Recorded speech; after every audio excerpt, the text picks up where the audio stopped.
درود دوستان، همینطور که تو این ویدیو میبینید ساخت سپتیک 0 تا 100 میخوایم با هم انجام بدیم و پیش بریم. ما بعد از اینکه بتون فونداسیون رو ریختیم میتونیم برنامه ریزی کنیم هر طور که بخوایم. مثلا ما برنامه ریزی کردیم که سپتیکمون رو هم اول بزنیم که به آب برسیم و بتونیم از آبش واسه خود ساختمون استفاده کنیم، واسه آبیاری بتونش و بلوکچینی و بقیه کارامون. ما برای این کار اومدیم اول سپتیک رو شروع کردیم. این برم همینطور که میبینید جای کرسی چینی مونه، یه قسمت رو کرسی چینی کردیم، این قسمت هم خاکی شده رو بردیم که از رو زمین سفت بلوکامون رو بچینیم تا بیاد و همسط شناژمون بشه. یکی کرسی چینیمون همزمان داریم انجام میدیم. این برم برنامه‌ریزی کردیم و سپتیکمون رو داریم انجام میدیم. سپتیک چی هست حالا منظور به این سپتیک یا همین چای فاضلاب، بعضی جاها چای حلقه‌ای میزنن و بعضی ها چای سپتیک مثلا 2 متر 2 متر 3 متر 2 متر همه سایز میتونن به گنداشته استفاده کنن. اینجا که خونه ویدایی تک واحده. این سپتیک حدودا درستی در 1.70 ما در نظر گرفتیم. همینطور که میبینیم سپتیکمون خیلی هم سفت بود و سختی با همین سپتیک 500 کیلویی بهتون ساده کاره میشه.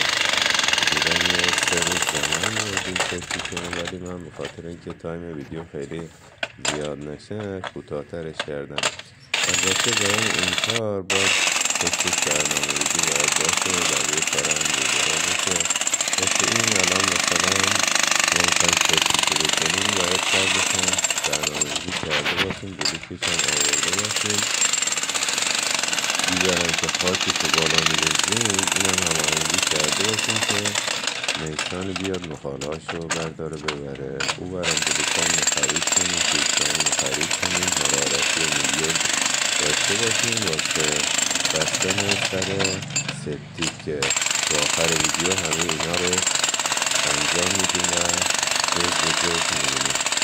حالا همین یکم کندکاری سپتیک یکم زمانبر بود، باز من همین هم خلاصه کردم که خیلی تایم ویدیو بالا نره. ما باز همزمان این کار رو که انجام میدیم دوباره برنامه ریزی بقیه کارمون هم داریم که بقیه کارمون هم عقب نمیفته. از این ور مثلا هماهنگی آرماتور بندی که انجام شد، ستونا بالا بندی ستون و بتون‌ریزی ستونا رو داریم انجام میدیم که بعد سپتیک باید انجامش بدیم و بقیه کارا که از قبل باید همه که برنامه‌ریزی کرده باشیم که بتونیم راحت پیش بریم و کارمون عقب نیفته.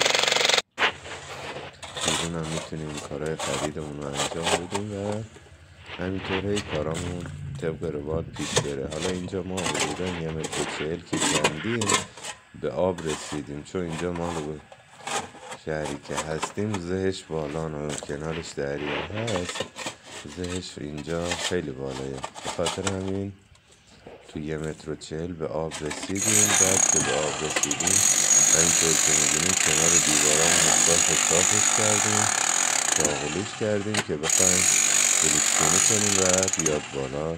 صاف بلوکمون بیاد بالا. بعد رو بلوکامون بتونیم تیرچامون رو بندازیم و بلوکات رو بتونیم و سختش رو ببریم. به خاطر این باید مخصوصا روزهاش و کنار دیوارش صاف و تراز باشه. هر جا که کم و زیاد داشت بعدا خیلی راحت با چکش سبک بتونیم اینا رو صاف کنیم، همینطور که تو ویدیو هم می‌بینیم. بعد که اینجا به آب رسیدیم ما حدودا واسه چای یه مقدار از بردش کردیم که بتونیم از آب همین چاه استفاده کنیم واسه خود ساختمون که بقیه کارامون رو انجام بدیم که نخواهیم آب شهر مصرف کنیم. به خاطر این ما کفکش و شیرنگ و اینا تهیه کردیم که اینو تولید کردیم. کفکش رو داخل این میذاریم و تو یه سرش میزنیم کفکش همینجا این داخل میمونه و ازش استفاده میکنیم تا موقعی که کار ساختمونمون تمام بشه. دوباره یه قسمت از سر چاه باز میکنیم و کفکشمون رو در میاریم و دوباره سر چاه رو میبندیم. اینجا همینطور که میبینین بعد از این که کنده کاریمون تمام شد، بلوک چینی دیوار سپتیکمون انجام دادیم تا ارتفاعی که لازم بود. بعد تیرچه هاشو به همین شکل تقسیم کردیم انداختیم و بلوک دو طرفش اول میذاریم اندازش که به دست اومد. ما بقیه بلوکامونو کامل از یه طرف میچینیم و وسطش یه جایی که بیشتر بوده، اینجا همونطور که شیلنگ و وسط چاه میبینیم، شیلنگ و تناب یا سیم کفکشمون رو میذاریم وسط چاه که خود کفکش هم داخل چاه قرار داره که بعدا میتونیم از آب چاه استفاده کنیم. و قسمت بالاش یه چیز نرمی به جای بلوک میذاریم که بعدا بتونیم راحت‌تر بکنیم و کفکش از اونجا خارج کنیم. بعد که اینا انجام شد دورش بلوک چینی میکنیم و بتون ریزی رو انجام میدیم و تموم میشه.